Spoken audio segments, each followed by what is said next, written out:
If there's one thing that I can never criticise about Assassin's Creed, it's the amazing set pieces that you sometimes find in the games. So in this video we're going to go over the top 5 set pieces because I need views, I need money, and I want to make a top 5. Please do bear in mind that this is all in my opinion. If you disagree or have more to add, then the comment section is your friend. And please do remember when commenting that if you leave any comments like this, you will be blocked, because the comment does nothing but undermine the effort put into the video in the first place, and it's just getting a bit annoying at this point. But I'm sure you'll all be sweet lads anyway, and let's get into the video. So going by quest name, at number 5 we have got Leshal or Blair. I know I pronounced that horribly wrong, but I'm not a fluent French speaker. So basically you break into the location of which the quest is named after, and then you blow it up, with you still inside it. The moment Arno sets fire to the thing, he notices his mistake,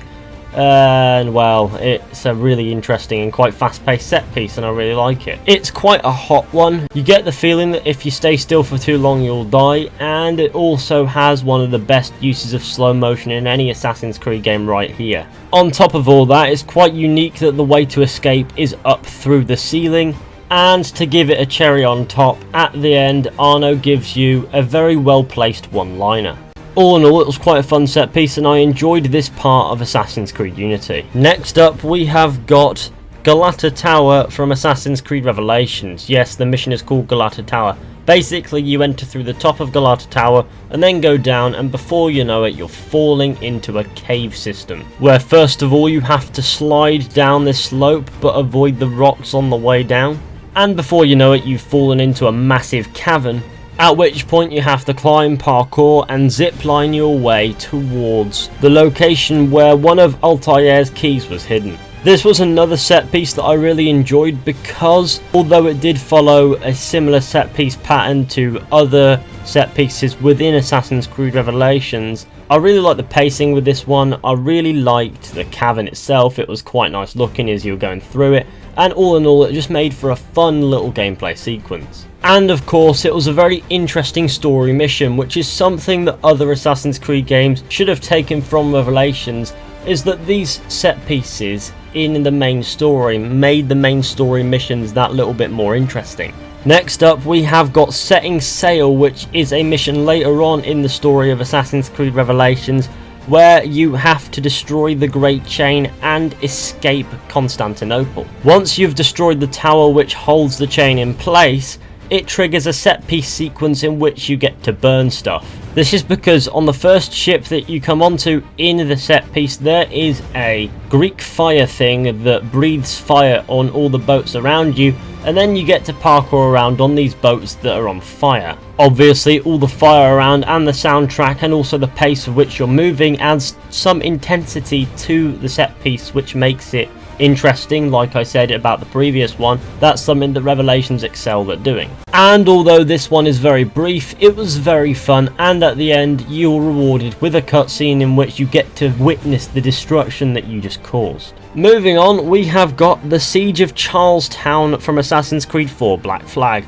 Now I would consider almost the entire mission to be a set piece, because you start off in this area that you can't access in the open world.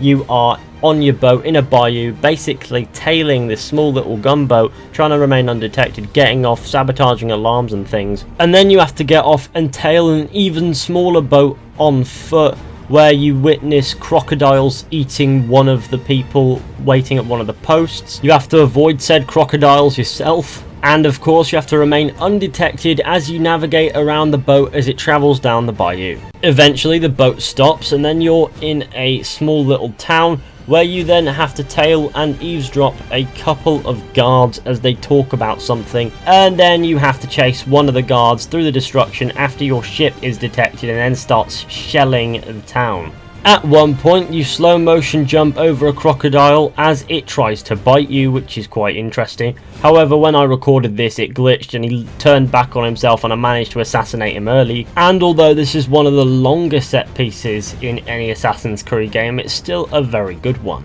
And finally we have got the Forum of the Ox from Assassin's Creed Revelations. Now, in my opinion, Assassin's Creed Revelations had the best set pieces, and this one I absolutely love. So essentially, you have to chase this boat down a sewage system while avoiding them shooting at you, even though I think that's completely aesthetic.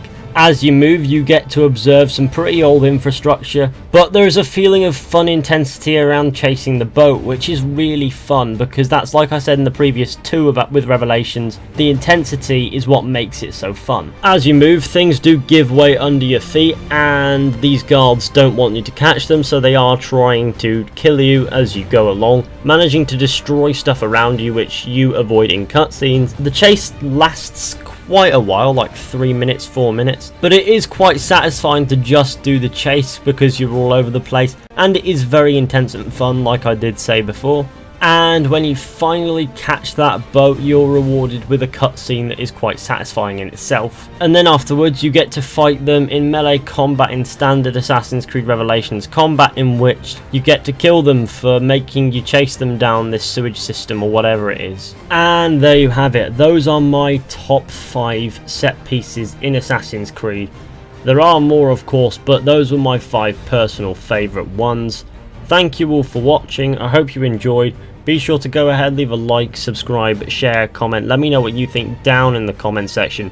Which ones did you like? Which was your favourite? Etc, etc. We're slowly approaching 1,000 followers on Twitter, so if you want to go ahead and follow me on Twitter, I'd really appreciate that.